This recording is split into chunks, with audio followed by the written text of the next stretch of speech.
कहानी दो बहुओं की। दोस्तों, हाजिर हूँ मैं एक और प्यारी सी कहानी के साथ।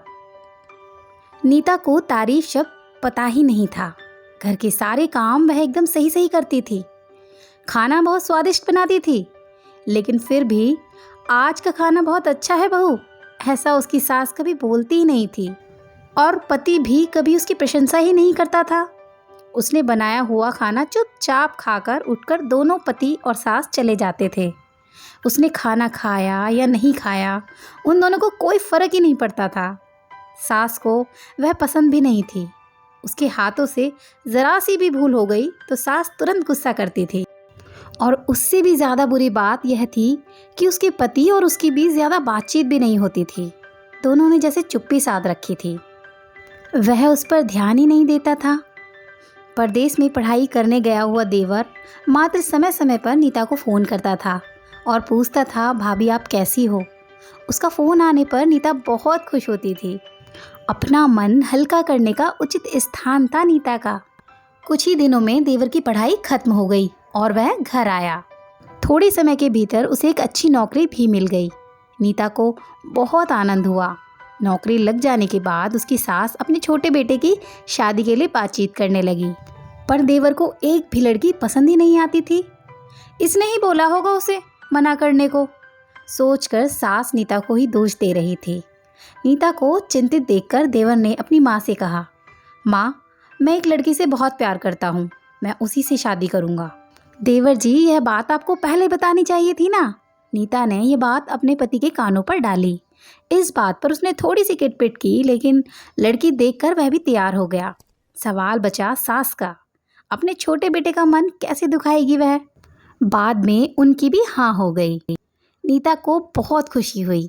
उसे लगा एक अच्छी सहेली आ जाएगी अब साथ देने के लिए, दिल के राज बताने के लिए। पर कैसी होगी छोटी देवरानी? क्या रस बस जाएगी हमारे साथ इस घर में, या फिर वह एक अलग ही दुनिया बसाने पर जोर देगी देवर जी को? इस विचार में थोड़ा टेंशन में आ गई नीता। कुछ दिनों बाद नीता की छोटी देवरानी चौखट लांघकर घर आई। देवरानी ने घर आते ही सारे घर की जिम्मेदारी अपने हाथों में ले ली। अब सास ने अपनी छोटी बहू की तारीफ ज्यादा करना शुरू कर दिया। उसे माँ जैसा प्यार करने लगी।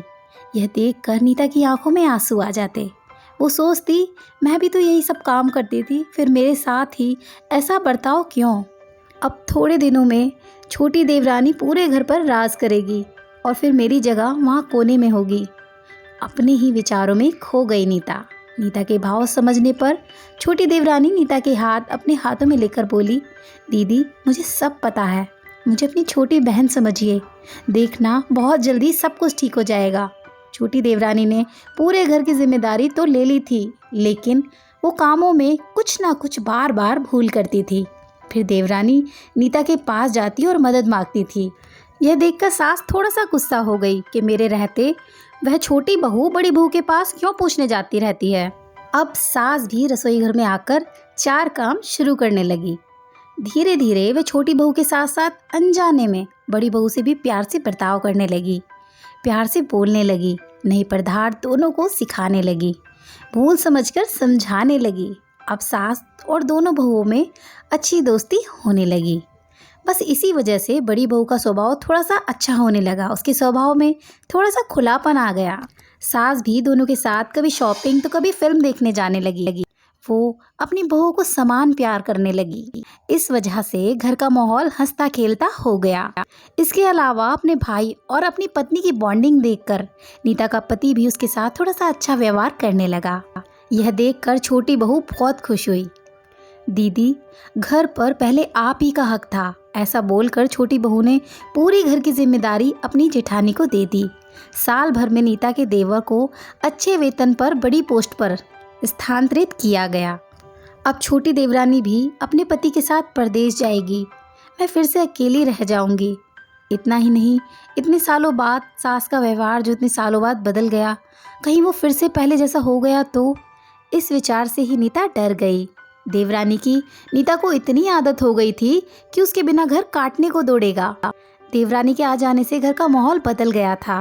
वह थी ही ऐसी खुशमिजाज और ऊर्जावान, जैसे कि उसके नाम से पता चलता है।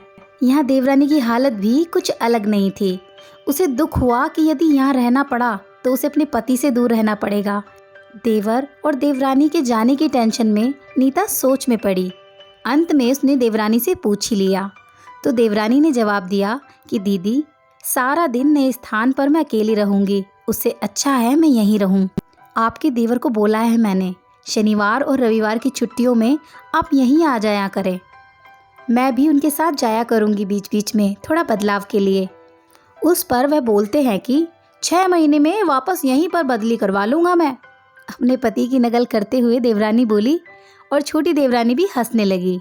अपनी आंखों के आंसू पोंछते हुए नीता बोली, छोटी, यह दिन वापस नहीं आने वाले, जाओ तुम अपने पति के साथ, उनके साथ भी तो कोई होना चाहिए ना। दीदी, आपने मुझे बड़ी बहन का प्यार दिया, वैसे ही भैया के रूप में एक बड़ा भाई मिला। यह भरा हुआ संसार छोड़कर मैं कैसे जाऊं? वहाँ अकेली मेरा मन नहीं लगेगा। 6 महीने का ही तो सवाल है, वह आते रहेंगे यहाँ पर। यह सुनकर नीता ने अपनी देवरानी को खुश होकर गले लगाया। तभी देवरानी नीता को बोली, अपने पति के साथ एक अलग जीवन बनाने में समय नहीं लगता, अपनों में रहकर पति की प्रतीक्षा में ही आनंद है। दोस्तों, 2 अलग अलग घर ससुराल से आने वाली यह लड़कियां अपने घर के लिए सब कुछ करती हैं। पता ही नहीं चलता कि कब एक दूसरे की आदत इन्हें हो जाती है। सच में देवरानी और जेठानी का रिश्ता 2 बहनों से कम नहीं होता। दोस्तों, कहानी पूरी सुनने के लिए आपका बहुत बहुत धन्यवाद। मिलते हैं एक और नई कहानी के साथ, तब तक के लिए अलविदा।